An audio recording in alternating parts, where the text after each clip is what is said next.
Hello, good evening, good morning. Welcome to Double9radio. Hello. Hello. Hi. Hello, how are you? I'm very well, thank you. Fantastic. Glad to have you on the show.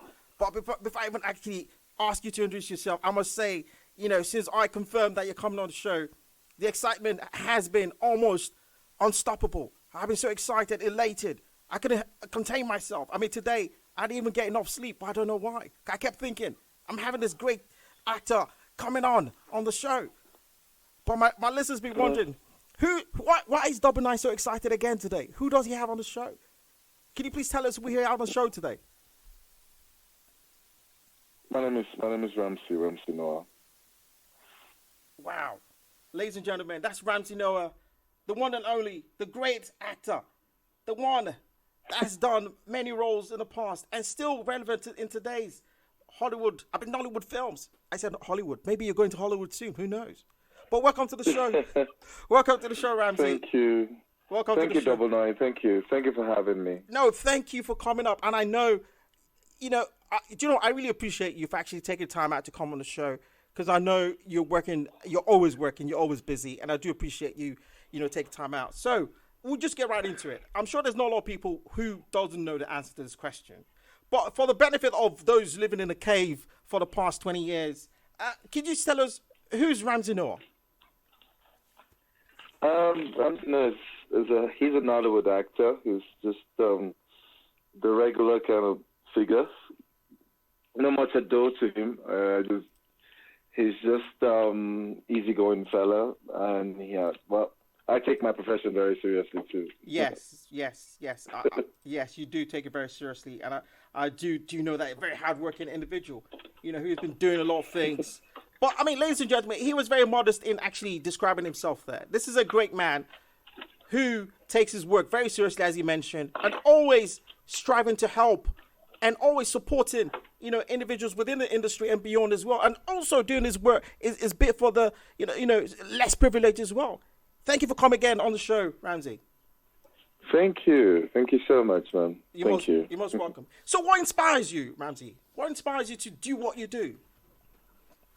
I guess it's my environment, mostly you look at things surrounding you, there are things that you see that probably inspires you to get, creative.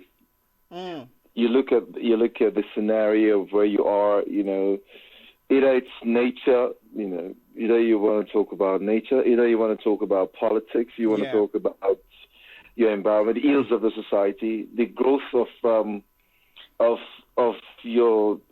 life in your environment, in your place, your society, things like that. They inspire you to make you want to do things.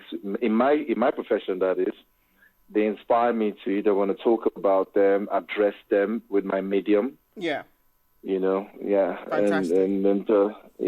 Fantastic. Basically, that's just it. Yeah, you're quite right. I mean, your medium is very powerful because people look at that and also can relate to different roles you play, and also probably learn about things that they didn't even know that existed. But I'm sure we'll get through the interview and actually find out more about all the roles you played and why you maybe took on those roles as well. So when did you decide to be an actor? What prompted you, or did you have this eureka moment? Well, no, not for me actually. I was more of I was actually looking for my GCE fee at the time. Wow. Yeah, so at the time I was looking for a GCE fee, and I thought, okay, I used to think, or I thought by then that without a school cert, of course, you couldn't get a job. Yeah. Mostly at the time. So the easiest ones was film. Was shooting film, but we didn't do film at the time. It was more of TV soaps, and things like that. But I got it wrong. I got it all misplaced. Oh no! However, I got involved in the film industry, and then I loved it, and I discovered that I could do it, and I discovered how much I loved it and wanted to be a part of it, and it grew on me ever since then till date. Wow. So did you see a performance or some kind of like movie that made you say, "Wow, this is it. This is what I want to do. This is what I'm going to, get into." Not exactly. Not exactly. I used to admire movies back then. Don't get me wrong. I loved the movie Godfather. I loved the movie Scarface. Even there was a soap opera. Sorry, it was a soap. Yeah, it was a soap, Behind the Clouds. Yes. And there was a particular actor there that I used to like. His name is Nossa. Yes, I remember him. Yes. Yeah, I used to like his performance a lot, and appreciated him very much. So it never occurred to me that I could do it. Wow. What I know I used to try to do very much so was do the Michael Jackson dance and and then and sing and try to sing like Michael Jackson. That's what I was thinking I would do, Wow. Not acting. Not acting. So you'd have probably been an artist by now, like maybe some platinum, placards. Well, yes, but I discovered that, I was stronger, better an actor than I was. Is it? Did you try to record? Did you try recording or anything? Well, no, I couldn't afford it at the time. Oh wow! We used to hang around with some boys in the in the hood, and always try to sing and rap and do stuff like that growing up. But never got to see the light of day, anyways. Wow. So how did you then get into Nollywood? I remember that your first acting role. I don't even know if it's your first, but the first time I actually saw you was on Fortunes, where you played Jake. What was his name again? Jeff Akin Thomas. Jeff Akin Thomas. Yes. Was that the first time ever you actually acted? Was that your first acting role? Yes. I got into the acting industry since 1990. I shot the pilot episode for Fortunes at the time before it became Mega Fortunes in 1991. Wow. It came on air in 1993. Lasted for just a year. And yes, so visibly, I got my first visible appearance on TV at the time with the Fortunes in 1993. But I've been part of the industry since 1990. Okay. Trying to see what I can get. Yeah. Movies here, doing stuff here that never got to see the light of day anyways. Amazing. So how was that, finding your feet in that industry at that early time, in 1990, you said? Was it quite difficult, challenging? Not exactly. The competition wasn't as high as now. It wasn't as high. It was like it was pretty open for talent. However, don't get it wrong. Most of them were like theater background. Most of the actors you had back then had very strong theater background. Some of them came out of theater schools, and some of them read theater arts in school. So there was a strong theater background, but they weren't much, they couldn't, there wasn't so much of them that, because back then our parents they never thought like that. You're right. Like movie actors. They never believed that movie actors they were just up to no good. That's what they think.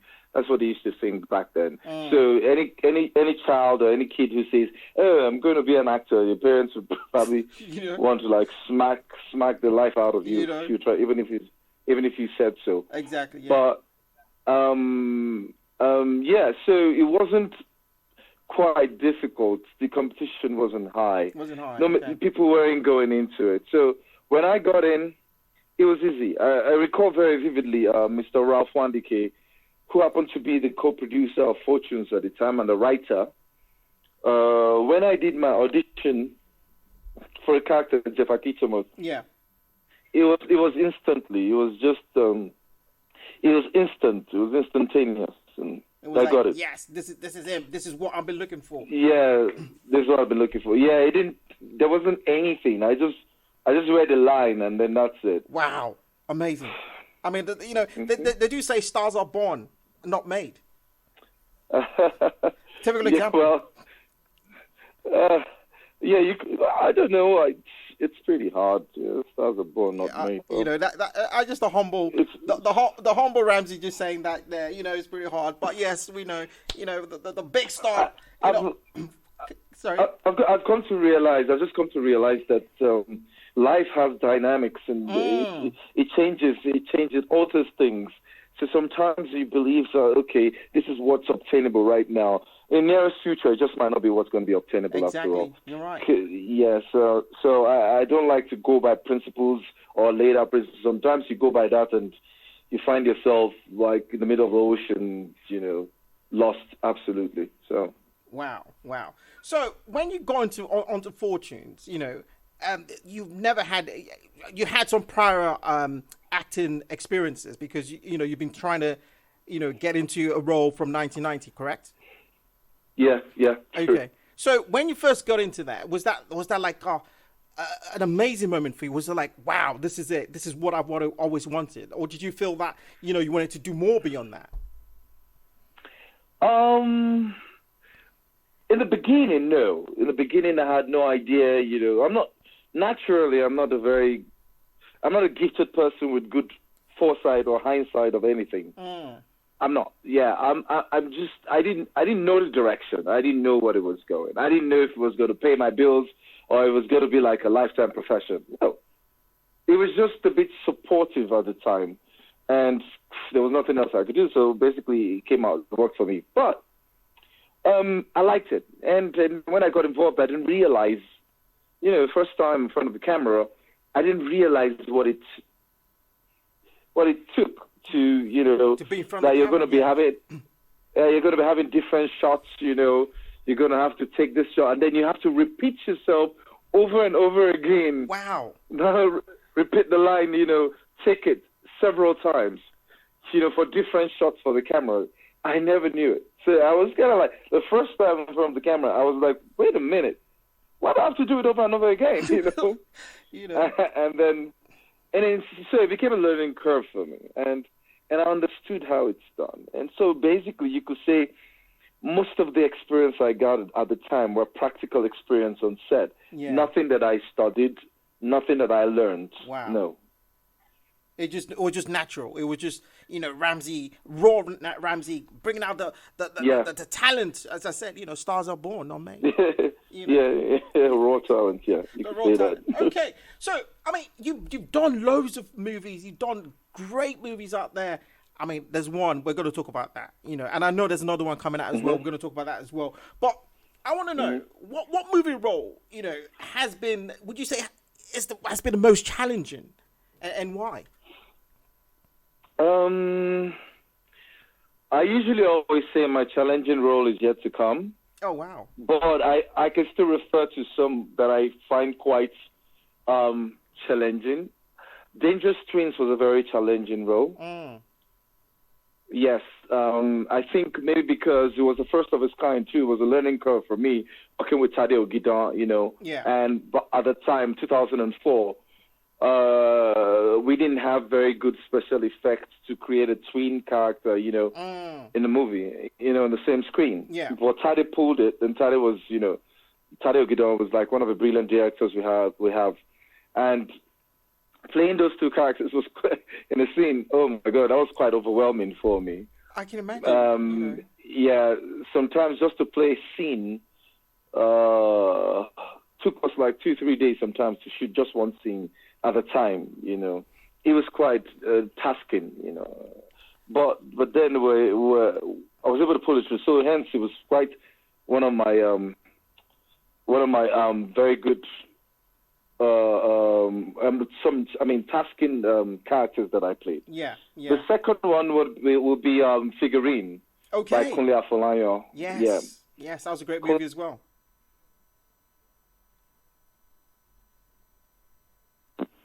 Hello? Can you hear me? Yes, I can hear you. Sorry about that. I probably lost you there for a second. Yes, you said Figurine was one of the greatest movies. Yeah, the challenge. Yep. It was one of my good challenging characters that I played too at the time. Yeah. Because of the very unassuming character that Kunle created, and then you just see the flip side of him towards the end of the film. So I like that. It was quite challenging. Yeah. Amazing. And then my third will be 76. Okay. Okay. Why 76? 76 is a movie by Izuo Juku. Okay. It's a movie that we sort of like politically said. It was a movie on Murtala Mohammed, one of our ex-military presidents. Yes. Yeah, in 1976, who reigned for just a year. So it was about the soldiers, and during that period of time, and during the assassination, that we told the story of it. Yeah. So it came to the cinemas in 2016, and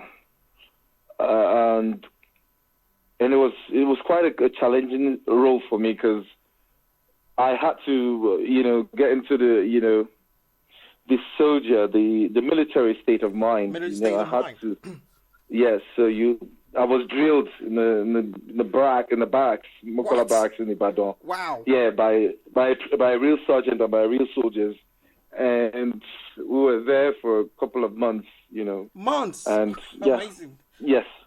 Yeah, I know. Yeah, it was quite challenging, I must say, that character too. I mean, a lot of people have known you to play, the lover boy, the handsome, the cutie, in movies. How was that transition? You playing now in a military role.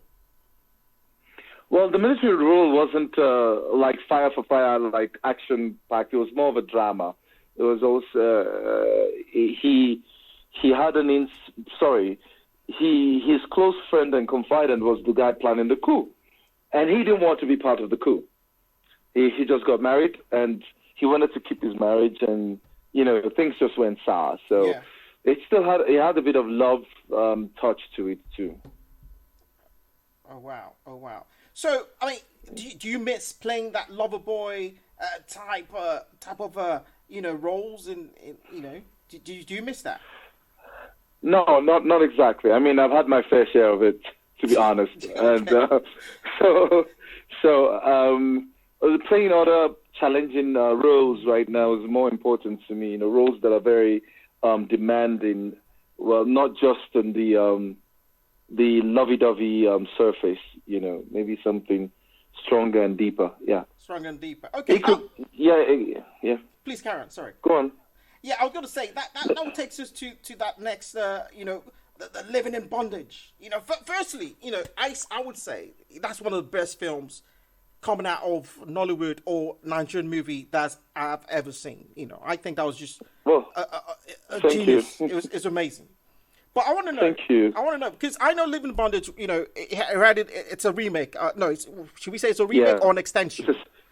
It's a sequel. A sequel, sorry. A sequel of what the old one was. But why did you decide to create that sequel? Why not another film? Why Living in Bondage? Okay, that wasn't my call, actually. That's a call from my partner and friend.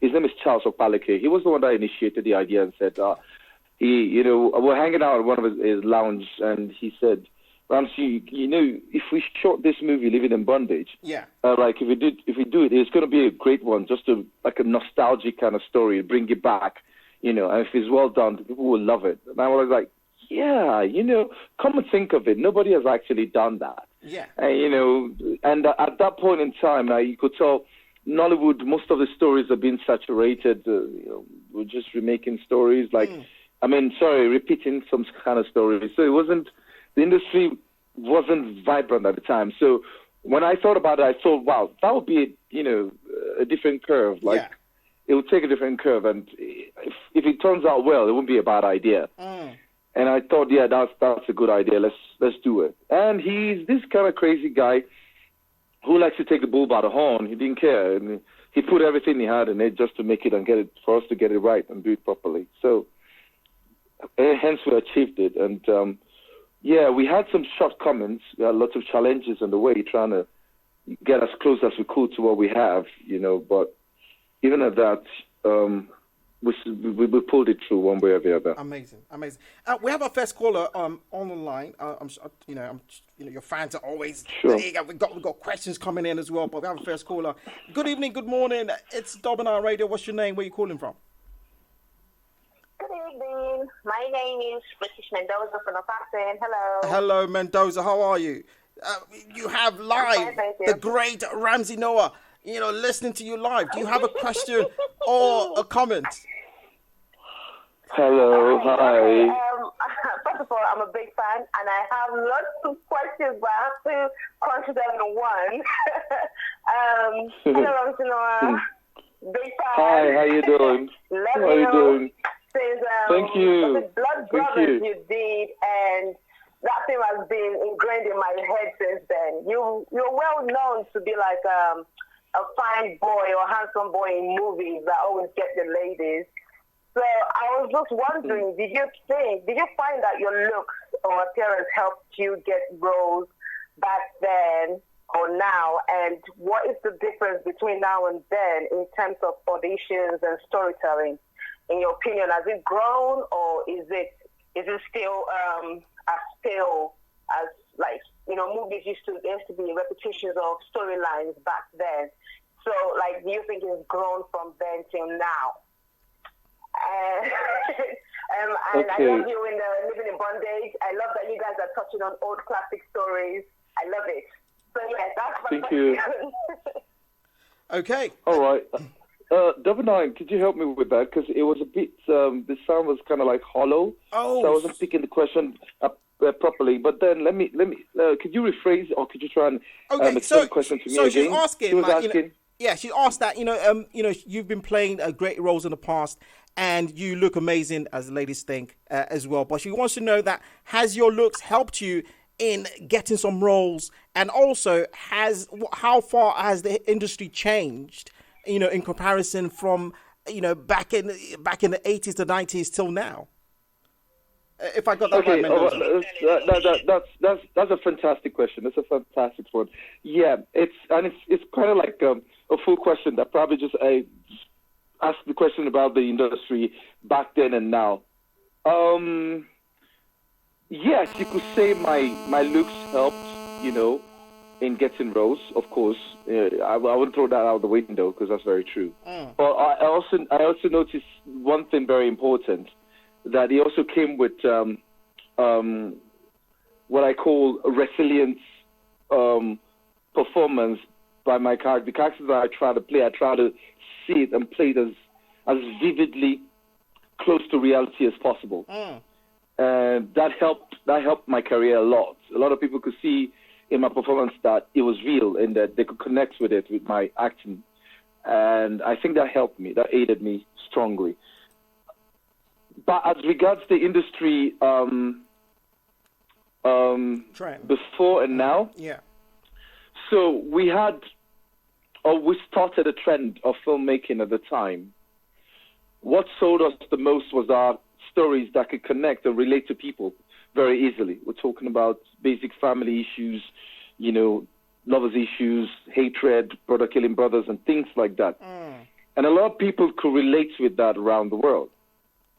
Now, technically, it wasn't as strong, but performance-wise, a lot of people could relate with the actors and the actresses at the time, because they did it with all their heart.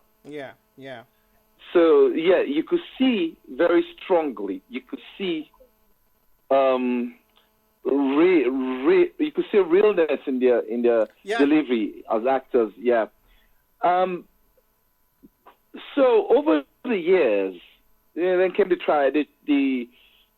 social media age and all of that, and it tends to has taken away the depth, because everybody's trying to look the part of the notable public figure rather than the art itself, the acting, the act. So it's more about how you look to your fans and how you have that appeal directly to your fans rather than the arts. So social media tend to have changed the industry from how we would drill ourselves to get into characters and play it out, strongly. So that's the difference between then and now. Fantastic. However, it's taken a different turn right now because over the years in the industry, we were trying to bend or change, how do you say it now, better our work technically. So in the beginning, we had very good performance, but technically it wasn't very strong. Yeah. So we advanced into technical. In the process of doing good technicals, there was sort of like a disconnect between the technical and the creative, which is the performance side. Yes. For some reason, it didn't fit somehow. What created the technical was also very strongly the cinema. Wow. The cinema started, and for you to put your movies in cinemas, you need good quality content, Yes. technically, and people went into that, but then there was a disconnect in performance and technical. Now, today, with the edge that Living in Bondage has, Yeah. if you can tell, is you could see, okay, we try to do the technical and we try to do the performance. So you could relate with the film strongly, you know, with trying to blend the two, you know, to make it strong, to have a synergy. So it's not like oil and water not mixing.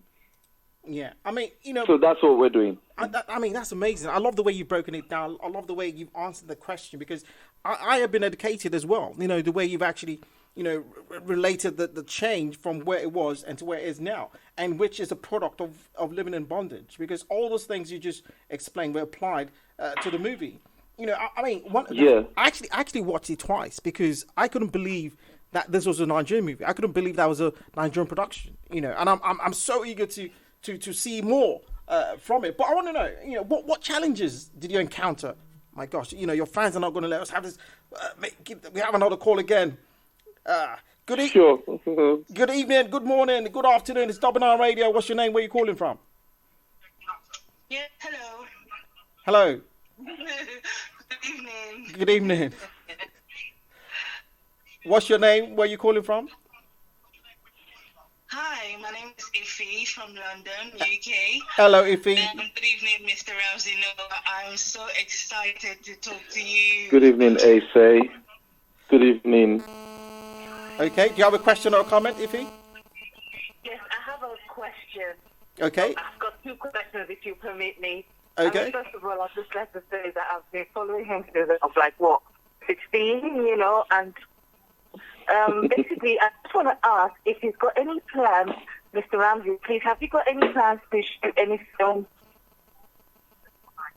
in the UK?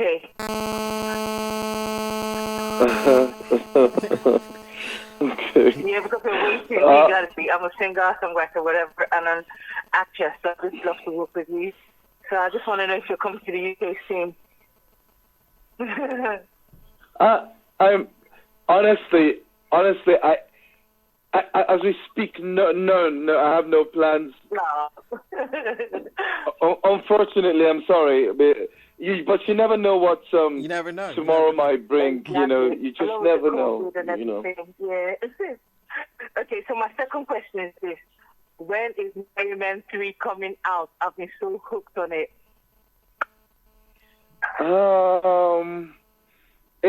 That's not my call because that's not my project. That's AY's project. That's A1. I'm just an actor on that one. So it's entirely up to them. I mean, I don't know what the plans are. Okay. But I think he's working on several other projects as we speak. But I don't know if Merry Men 3 is one of those. Okay, fantastic. We shall bring Mr. AY on at some point, and you can ask him.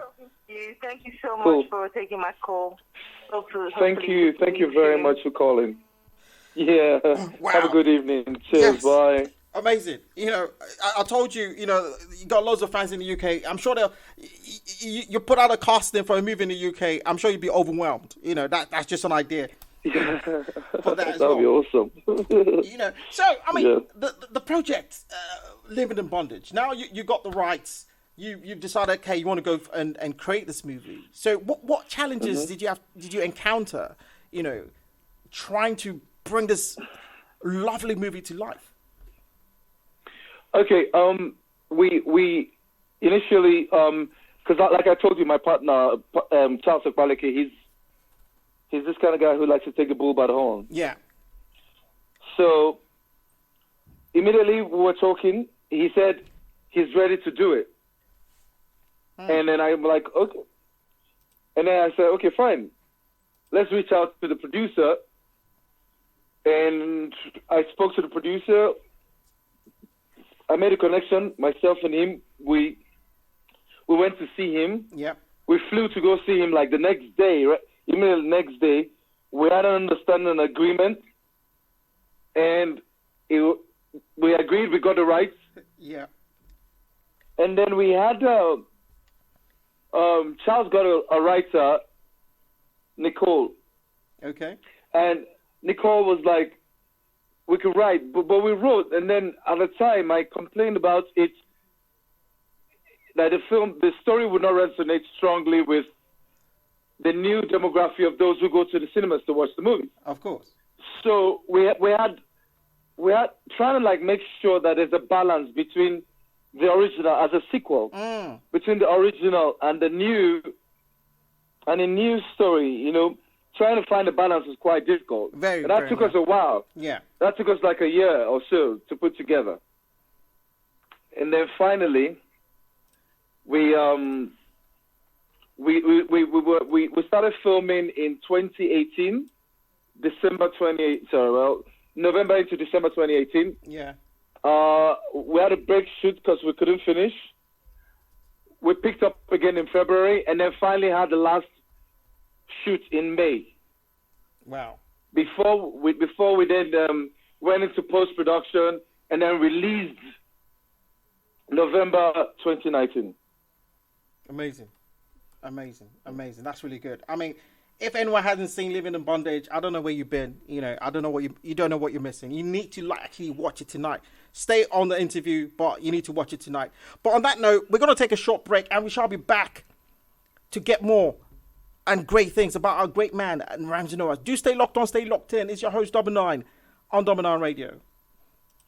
Hello, welcome back to Double9radio. We have our amazing, talented individual, Ramsey, the great man, with over 22 years of experience, and he's doing great things. He recently featured in the wonderful Living in Bondage. If you haven't seen that, I don't know where you've been. That was one of the greatest films coming out of Nigeria. And also, watch out, it's bringing more movies right your way. But before we carry on, we have a caller on the line. Good evening, good morning, good afternoon. What's your name? Where are you calling from? Hello, good evening. It's me again, British Mendoza. Hey, oh my God. Okay, I see you're number one fan of Ramsey. You know, you're clogging up the line. It's okay, okay. Understand, I have been married to Ramsey since I was 10, okay? My gosh, So, Ramsey, you're married, you didn't know. I didn't know that, sir. Okay. That's cool, though. Hello, Mr. Ramsey again. Sure. You talked a bit about making the movie Living in Bondage, and I watched the movie. It was lovely. I hope you can hear me. Thank Can you. you hear me? I can hear you. Sure. Go ahead. Okay, so you guys are on another project, Rattlesnake. Excuse me, we're going to get there. We're going to get there. We are going to get there. Our listeners are becoming my interview. They're taking over the show. But okay, carry on. No, sorry. And I know you're coming up with another one again, Ineka, but I was wondering, why touch on old classics? And is it something you will keep doing? And that was the question. Okay, thank you very much. Just keep listening. He would answer your question. Okay, that's another. I think we have, wonderful radio hosts out there, Mr. Ramsey. Your fans are so intelligent. This is amazing. I know. I know. It's cool. Okay. It's cool. So, yeah, well, she was asking the question about the old classics and the remakes and the sequels, and if that's going to be the trend. Yeah. Well, my partner, Charles Okbaleki, when he discovered the success of Living in Bondage, he decided to go get more license rights to some old titles still. And, I mean, it's going to be fun to relive some of these stories and tell them, in this new era, tell them properly, and And so you can see where we started, where we're coming from, and where we are right now. So that is the good thing about it. So I'm not saying it's going to be a trend. Yeah. Most definitely, it's just, I think it's the spur of the moment as we speak. There'll be other stories to tell, definitely. I mean, for me, I think it works because Living in Bondage is an example of how successful it can be if it's done properly. You know, and people who didn't even know that Living in Bondage had been done earlier would also have the memory to say, okay, let me go look at what it was before and look at it now, kind of thing. It's that kind of promoting great cinema in Nigeria. And I think it's an amazing piece of work. But actually, where's the guy? You know, where's that guy? Is he coming back? He was on a plane. He escaped. Where is he coming back? Richard Williams, yeah. Yes, Richard Williams. So smooth, you know. I remember the scene. I remember the scene where you're doing that finger thing, you know, to bring the guy close to you, you know, to flick him back again, and also you strangle him. Oh my God! I was like, no, am I watching a Hollywood film? You know, it was amazing. It was amazing. Yeah. Where's Richard? Yeah, thank you. Where's he going? He's in the Bahamas. I have no idea. It's we're probably going to find out in some other. I'm sure he'll reappear somewhere. Don't worry. I'll leave that. I don't want to let the cat out of the bag. Exclusive, that one. Ladies and gentlemen. That's an exclusive. It might be coming. We don't know, but he shall be reappearing soon. You see, we on Double9radio. We always try and bring the best of the best to you. You know, the exclusive has been said on here. Richard is somewhere. He's still flying somewhere in space. But yeah, somewhere in space. He's still flying, you know, on that jet, on the Bombardier jet. Yeah, okay, we know some. Yeah. So other people have the Bombardier jet as well. Amazing. Okay, now let's talk about Rattlesnake. Rattlesnake was what the caller mentioned earlier. You know, that's another directorship or director debut as well. That's another one you've done as well. You know, you're the director on that one. But actually, before we get into that, I wanted to ask, because there's a lot of great, actors in Living in Bondage. Veterans on there. You know, did you have to give them much direction on how you wanted them to? How was that? Was that challenging as well? Not at all. Not at all. I mean, you were talking about veteran actors who actually know what to do. You know, basically, most of them are replaying the characters that they already played out before. Yeah. So it's nothing big. It's just letting them know your camera angles, the mood, the times that the dialogue flow. You know, that's all. Nothing extra with them. Wow. Were they kind of like in awe to see how much technology was involved, or was it like a learning curve for them as well? Most of them already have an idea, or they're already been. They're not like they were gone. They're still part of the industry, so they know. It knows how the industry is growing. You know, they can see its trajectory. Some of them are part of it. Some of them just have moved on with other things. That's all. Amazing. Okay, so Rattlesnake. Rattlesnake is a 1994 Nollywood classic, and you're doing a remake of this movie now. But why Rattlesnake again? Why did you go for Rattlesnake? Like I said earlier, my partner thought he was from the success of Living in Bondage. He went ahead and they got all these titles and to remake them and redo them, because he believes he was an ardent follower of Nollywood films back then. Right. He watched all those movies and he loved it.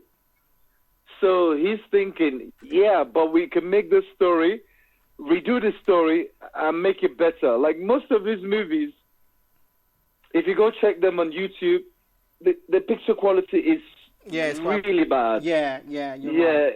So to him, he's thinking, is that how the industry is going to die off completely? That's not cool. Yeah. So how do we then bring back these stories, relieve our history, exactly, and keep our history, Yeah. rather than let it die off? Amazing. So that's the core, yeah. Amazing, amazing. So I mean, when is Rattlesnake out? I think it's out next month, isn't it?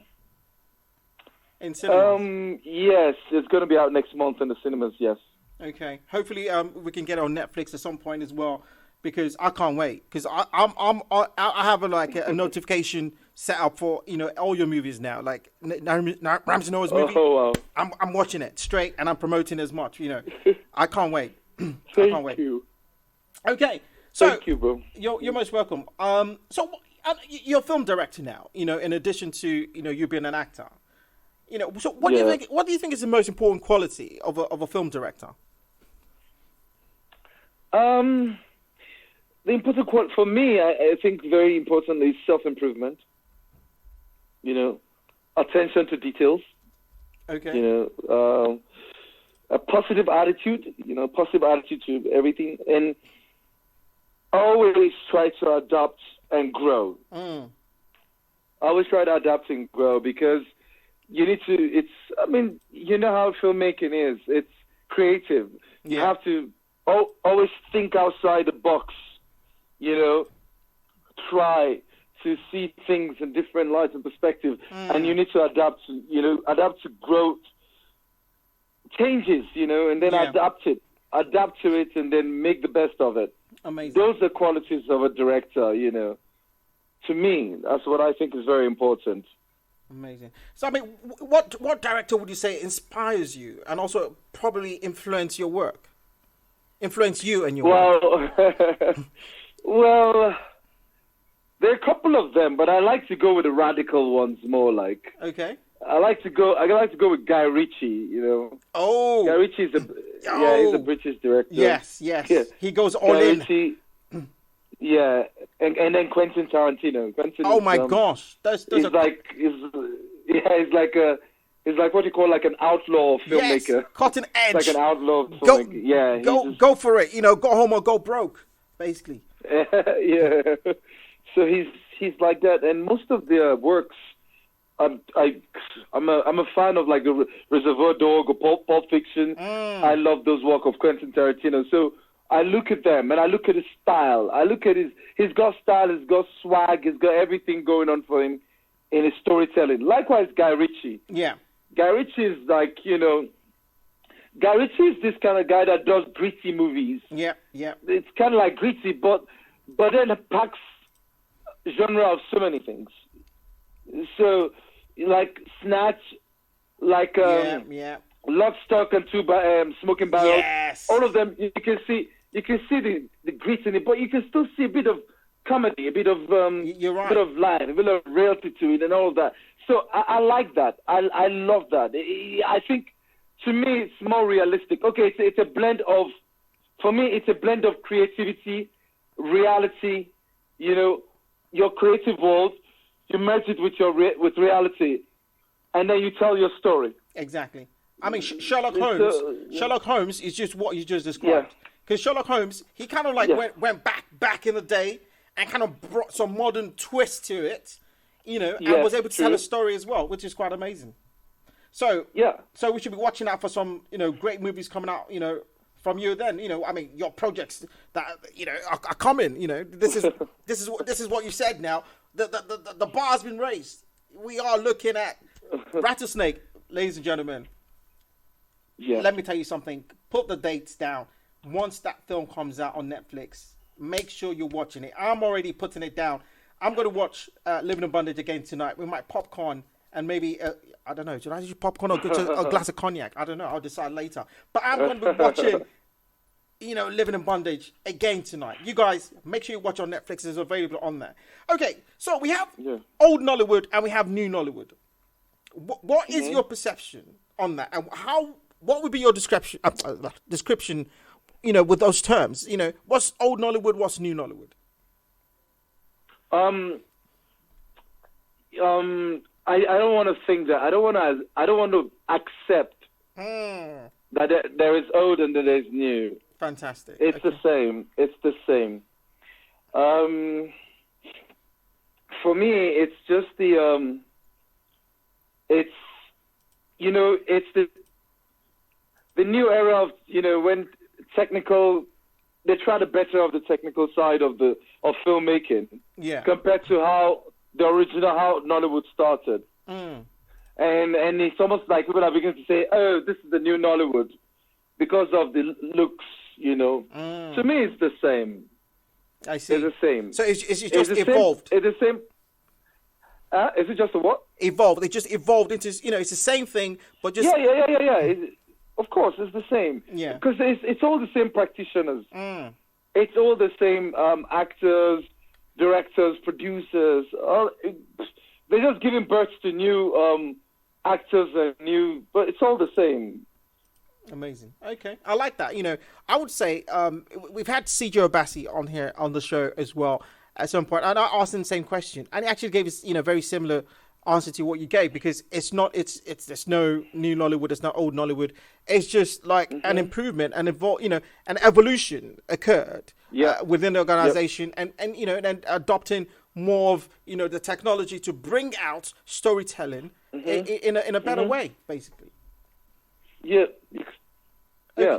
Okay. So, I mean, with Nollywood now, as you said, Nollywood, we agree that Nollywood has evolved over the years. So, would you say, or how do you think Nollywood has contributed to the shape of the Nigerian image, internationally?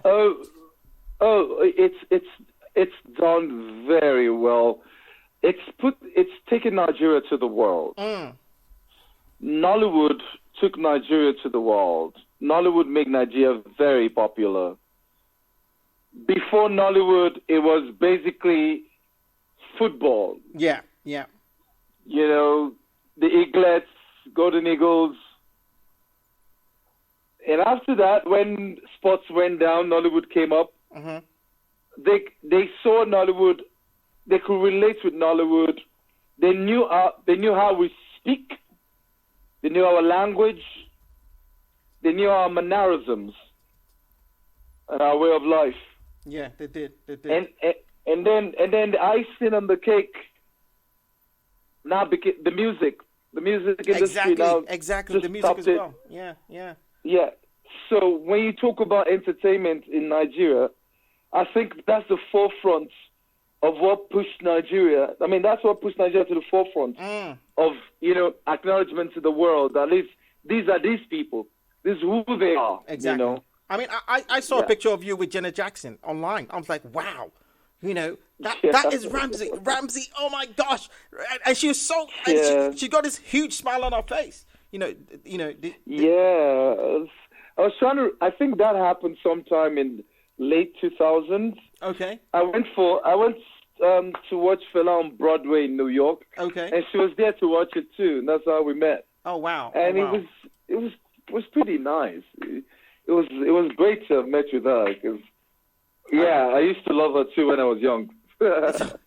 Okay, I can imagine. I mean, she's doing great things as well. I mean, she had a great smile on her face, like wow. I'm like, wow, that's really good. Yeah, that's really good. Yeah. That's really good. I know today's been a very tough day for you as well, because you've been on set shooting, some movies. I'm not going to reveal the location you're at now, so people know. But I know.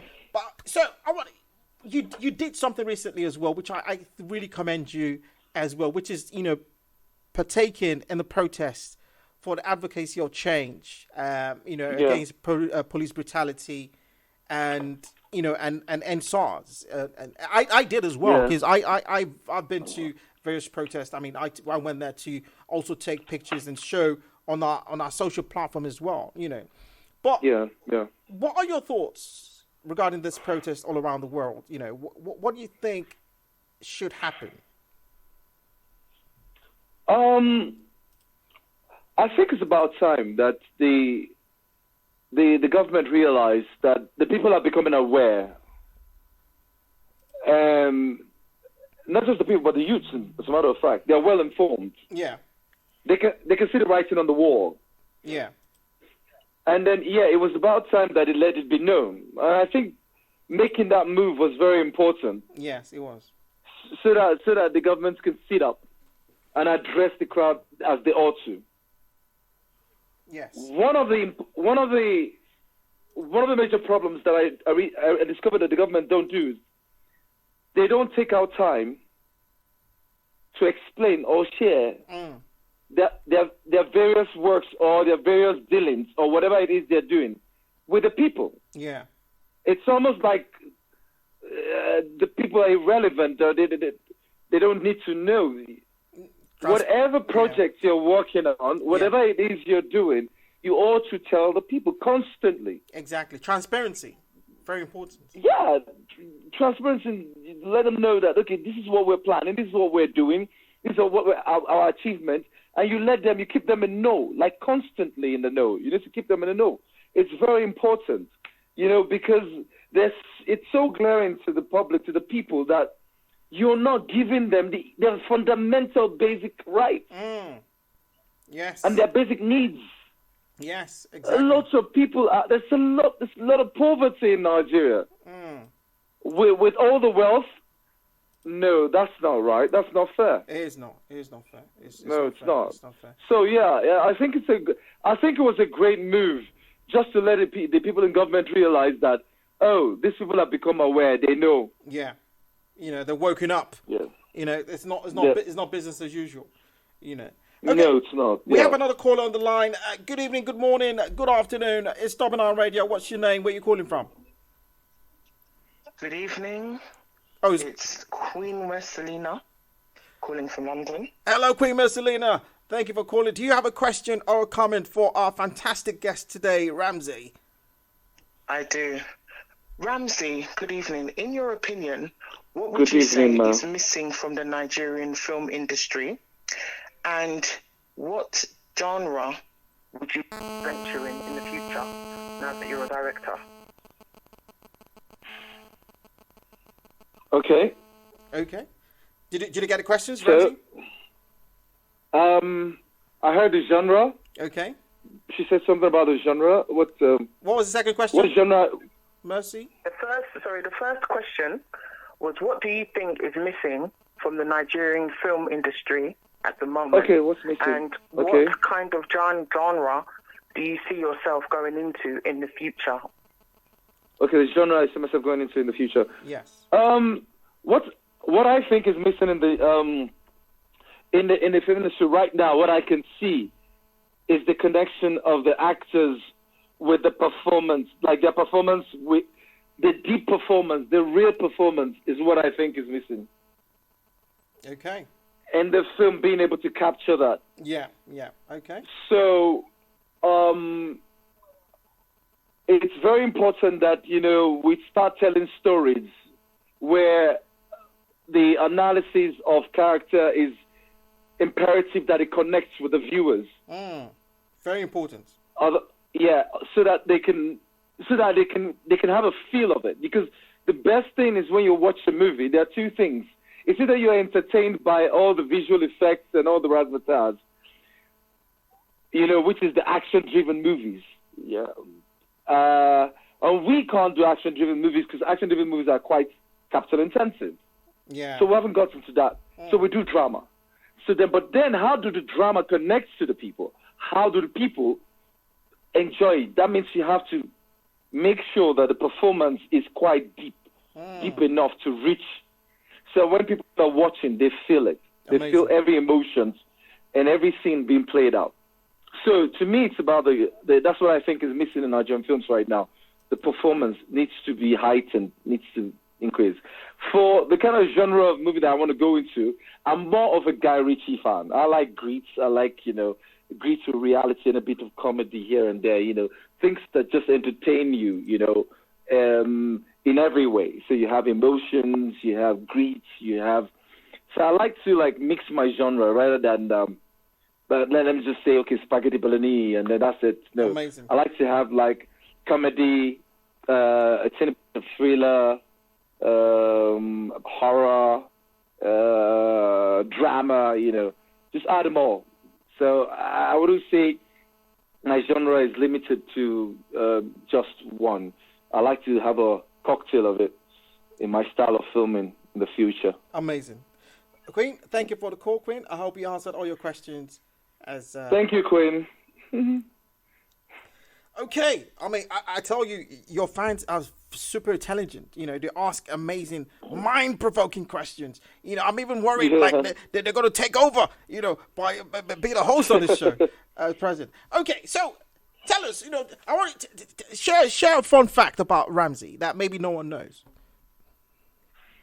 Oh, well, I am kind of like very ordinary. I don't think I have anything. I mean, I find that I find that, you know, when you say you're ordinary, like I can't imagine that. You know, after watching Living in Bondage, you know, ladies and gentlemen, you need to watch this film. You know, because That's Richard Williams. That's not Ramsey. you played that role so amazing. You know, it was so natural. It was so great the way you played it. You know, it was mind-boggling. It was amazing. You know, I can't wait to see where, you know, Richard lands in his private jet. You know, so what's that fun fact? Tell us, what's that fun fact about Ramsey? Okay. For me, I like adventure. And I can be crazy sometimes. I can be tricky, and I do some crazy things. You know. But not anymore, anyways. I think I've ticked all my bucket list. But there's still one. There's still one I'm still trying to do. I hope I do it before I leave this earth, which is I dream of wanting to go out there, you know, outside the earth and just to the moon, the space. Just look at, not necessarily to the moon, but just from the space. I just want to see the earth from outside. Not what we've been told or what the NASA pictures have been shown to. I want to see with my naked eyes. I can. That's my dream. I can advise. You know, I think Virgin Atlantic, they're going to be doing some flights out. I'm aware. I think tickets cost about £1.2 million or dollars. So I think it's gone up. Yeah, is it 500,000 before it's gone up? Is it gone up now? Okay. So I think so. So when you're going, please, I would like you to carry a flag of Double9radio so you can wave to us over there. Sure. Amazing. So if you could have a conversation with young Ramsey Noah, I mean, you're still young, you know, you're still a young guy. I know that, you know, but I'm talking about maybe the early days, you know, of acting. You know, what would that conversation be like? What would you say to young Ramsey Noah now?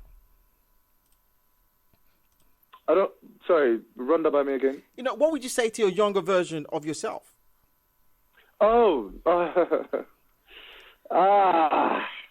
that's almost like saying if I could turn back the hands of time, what I'll do, right? Possibly. Run for president? Maybe I would have become an aeronautic engineer. I love everything about aeronautics, flying stuff. I do. Maybe I would have said, okay, instead of being an actor, you know, do what you love.